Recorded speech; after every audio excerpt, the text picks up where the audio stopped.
ৰাইজলৈ ধন্যবাদ আৰু কৃতজ্ঞতা জ্ঞাপন কৰিছোঁ।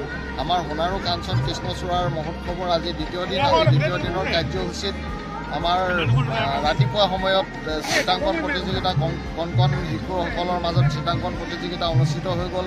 তাৰ পৰৱৰ্তী সময়ত কুইজ প্ৰতিযোগিতা অনুষ্ঠিত হ'ল আৰু এতিয়া আমাৰ প্ৰকৃতিৰ ওপৰত কিছুমান গীতৰ প্ৰতিযোগিতা চলি আছে আৰু ইয়াৰ পৰৱৰ্তী সময়ত অসমৰ বিভিন্ন জনপ্ৰিয় শিল্পীয়ে সংগীত পৰিৱেশন কৰিব। আৰু মোৰ এইটো কাৰণে ভাল লাগিছে, ইয়াত এক সমন্বয় সৃষ্টি হৈছে।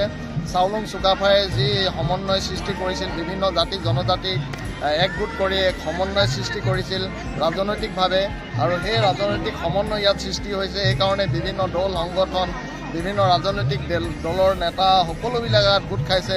আৰু শংকৰদেৱে যি সাংস্কৃতিক জৰিয়তে যি সমন্বয় সৃষ্টি কৰিছিল, সাংস্কৃতিক পথাৰখন সুদৃঢ় কৰি অসমীয়া জাতিটোক আগুৱাই নিছিল, সেই সমন্বয় ইয়াত দেখিবলৈ পাইছোঁ। সেইকাৰণে ভাল লাগিছে।